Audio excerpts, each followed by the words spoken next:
যেখানে প্রেম সেখানেই ঈশ্বর। নমস্কার বন্ধুরা, আমি সায়নী। তোমাদের সবাইকে স্বাগত জানাই লিভিং উইথ সায়নীর আরও একটি নতুন পর্বে। কার্তিক মাসের শুক্লপক্ষের পূর্ণিমা তিথিতে পালিত হয় রাস পূর্ণিমা, যাকে আমরা কার্তিকী পূর্ণিমাও বলে থাকি। এই পবিত্র তিথিতে শ্রীকৃষ্ণ বৃন্দাবনে গোপিনীদের সাথে মহারাসে মগ্ন হয়েছিলেন। এই রাত প্রেম, ভক্তি আর ঈশ্বর লীলার চিরন্তন প্রতীক। এই দিনে ভক্তরা রাধাকৃষ্ণের রূপে দেখেন পরম মিলনের মহিমা। ফুল, চন্দন, তুলসী পাতা, মিষ্টান্নের সাজে সাজানো হয় পূজা মঞ্চ। প্রদীপের আলোয় উচ্চারিত হয় রাধে রাধে হরে কৃষ্ণ। মন ভরে ওঠে ভক্তির সুরে, হৃদয়ে জেগে ওঠে প্রেমের আলো। আর এই রাস পূর্ণিমায় যিনি রাধাকৃষ্ণকে হৃদয়ে ধারণ করেন, তার জীবনে প্রবেশ করে শান্তি, সৌভাগ্য ও দৈব আশীর্বাদ। তো চলো বন্ধুরা, দেখে নেওয়া যাক রাস পূর্ণিমার দিন আমরা বাড়িতে কিভাবে অতি সহজ সরলভাবে শ্রী রাধা মাধবের পূজা আরাধনা করব, সেই বিধি এবং পদ্ধতি, সময়সূচি ও বলে দেব এমন একটি পন্থা যা যদি তোমরা এই রাস পূর্ণিমার দিন প্রয়োগ করো, তাহলে গৃহ থেকে অর্থ কষ্ট হবে দূর আর অর্থ সৌভাগ্য আসবে তোমার কাছে।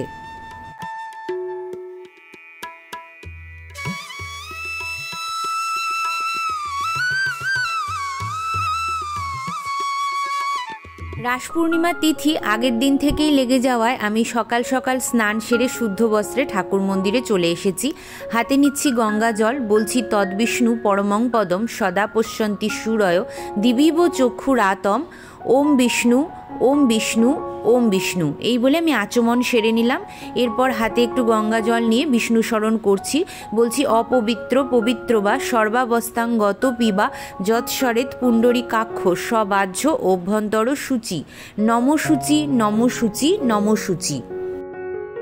ভগবান শ্রীহরির পীতবর্ণ অর্থাৎ হলুদ বর্ণটি ভীষণ প্রিয়, তাই আমি পূর্ব দিকে মুখ করে একটি জলচৌকি পেতেছি। তার উপরে হলুদ রঙের কাপড় দিয়ে আমি আসন প্রস্তুত করেছি। ভগবান শ্রীকৃষ্ণের আরও একটি প্রিয় জিনিস হলো ময়ূরপুচ্ছ, তাই ময়ূরপুচ্ছ দিয়েও আমি এই জায়গাটাকে সুসজ্জিত করেছি। এর আগের দুটি ভিডিওতে আমি সময়সূচি বর্ণনা করেছি এই বছরের, তবুও তোমাদের সুবিধার্থে আবারও একবার আমি সময়সূচিটি বলে দিচ্ছি। এই বছর রাস পূর্ণিমা পড়েছে 5ই নভেম্বর 2025, বাংলার 18ই কার্তিক 1432 বুধবার। এই দিন শ্রী শ্রীকৃষ্ণের রাসযাত্রা। তিথি শুরু হচ্ছে আগের দিন 4 নভেম্বর রাত্রি ঘন্টা 9:23 থেকে, আর তিথি স্থায়ী হবে 5ই নভেম্বর রাত্রি ঘন্টা 7:08 পর্যন্ত। এই দিনই পূর্ণিমার ব্রত উপবাস। এখানে কিছুটা হলুদ ফুল দিয়ে আমি শ্রী মাধবের জায়গাটা সুন্দর করে সাজিয়ে নিয়েছি। বন্ধুরা, এই পূজা বিধিটি তোমরা মন্দিরেও করতে পারো, কিন্তু আমি তোমাদের বোঝার সুবিধার্থে আলাদা করে পাটা পেতে এখানে পুজোটা করে দেখাচ্ছি।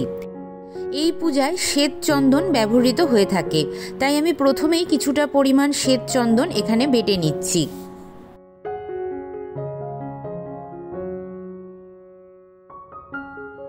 একটি তামার স্নান পাত্র নিয়েছি। এই স্নান পাত্রতে আমি শ্বেত চন্দন দিয়ে অষ্টদল কমল অঙ্কন করে নিচ্ছি।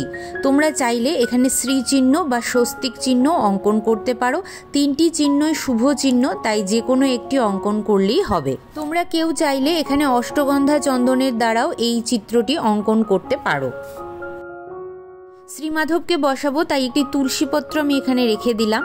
আমার কাছে শ্রীমাধবের যে মূর্তিটি আজকে আছে, আমি তাতেই পূজাবিধি সম্পন্ন করছি। তোমরা এই একই পূজা কোনো চিত্রপটেও সম্পন্ন করতে পারো।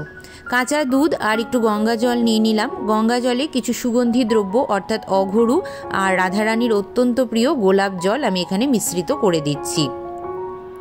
একটি জল সংখ্যের মধ্যে আমি এই কাঁচা দুধটি নিয়ে নিচ্ছি। তোমরা চাইলে এখানে পঞ্চামৃত বানিয়ে নিতে পারো। আর এর মধ্যে আমি একটি তুলসীপত্র দিয়ে দিচ্ছি।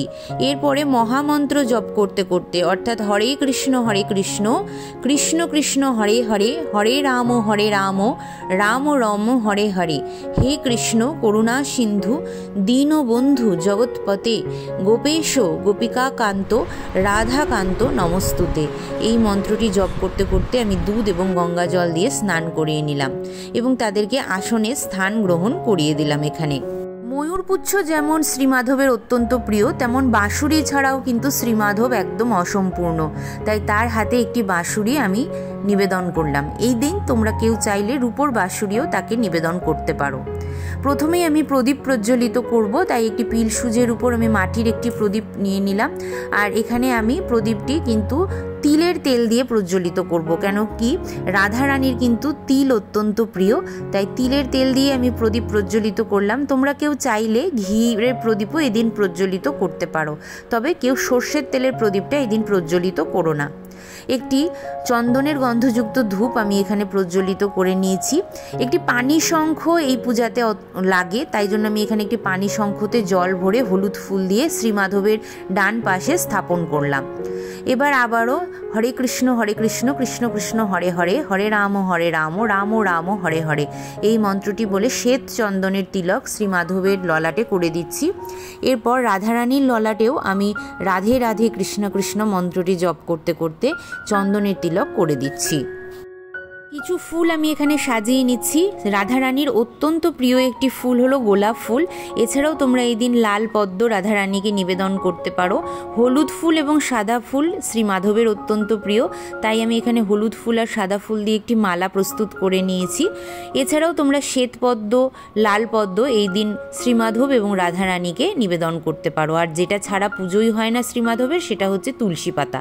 তুলসী পাতা এখানে নিয়ে নিলাম, গঙ্গা জল ছিটিয়ে নিচ্ছি। এইভাবে আমি ফুল শুদ্ধিকরণ করে নিচ্ছি।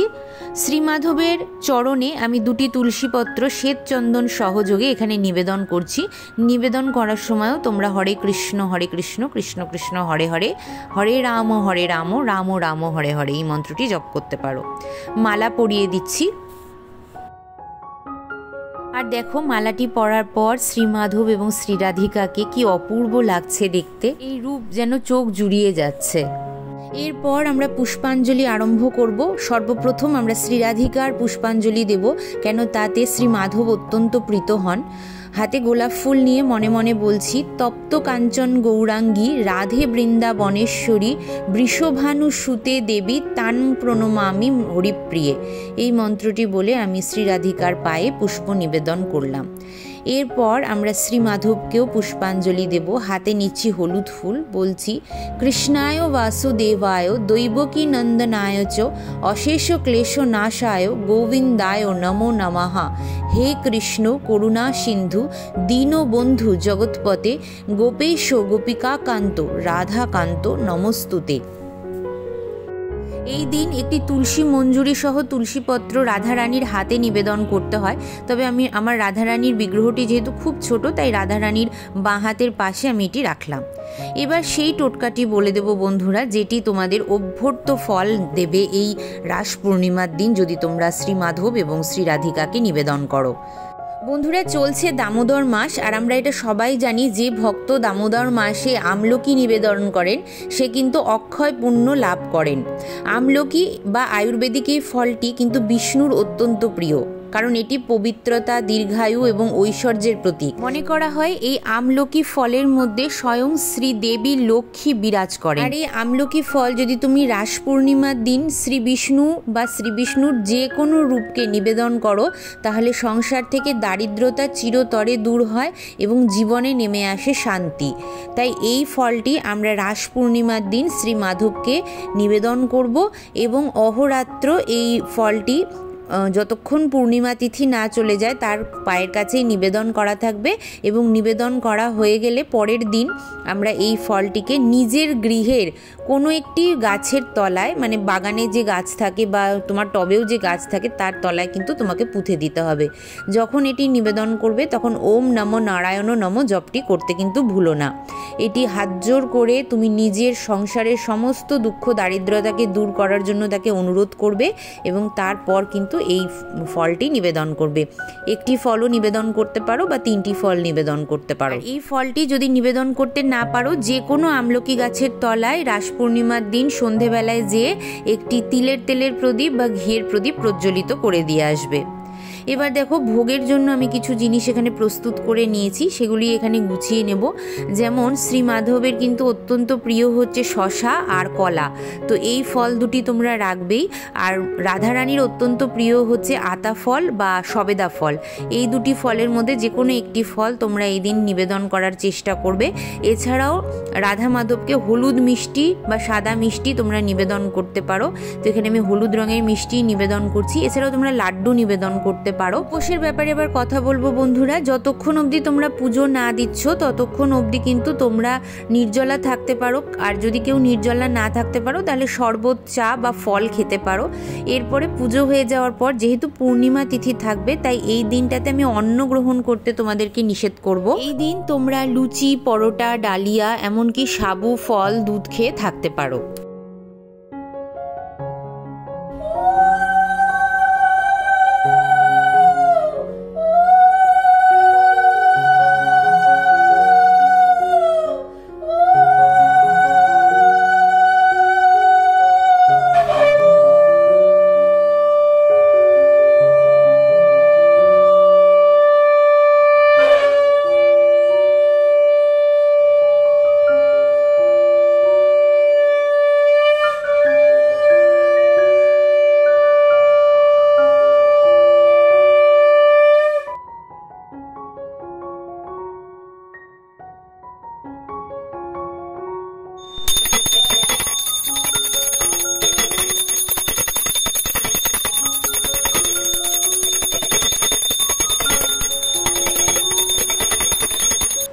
এইভাবেই আমাদের মঙ্গল আরতি সম্পন্ন হলো। তো চলো বন্ধুরা, এই ছিল আমাদের সহজ সরল রাস পূর্ণিমার রাধা মাধবের পূজাবিধি। কেমন লাগলো অতি অবশ্যই আমাকে লিখে জানিও। ভিডিওটি ভালো লাগলে লাইক, শেয়ার আর হাইপ করতে ভুলো না। যারা আজকে আমাকে নতুন দেখছো তারা প্লিজ আমার চ্যানেলটিকে সাবস্ক্রাইব করে আমার পাশে থেকো, আমার বন্ধু হয়ে যেও। চলো বন্ধুরা, দেখা হবে আবারও একটি সুন্দর বিধির সঙ্গে। ততক্ষণের জন্য তোমরা সবাই খুব ভালো থেকো, সুস্থ থেকো। তোমাদের সকলকে জানাই আগাম রাস পূর্ণিমার অনেক শুভেচ্ছা ও অভিনন্দন। তোমাদের সকলের গৃহে থাকুক শ্রী রাধা মাধবের কৃপা দৃষ্টি। কমেন্ট বক্সে তোমরা কেউ লিখতে ভুলো না রাধে রাধে, হরে কৃষ্ণ।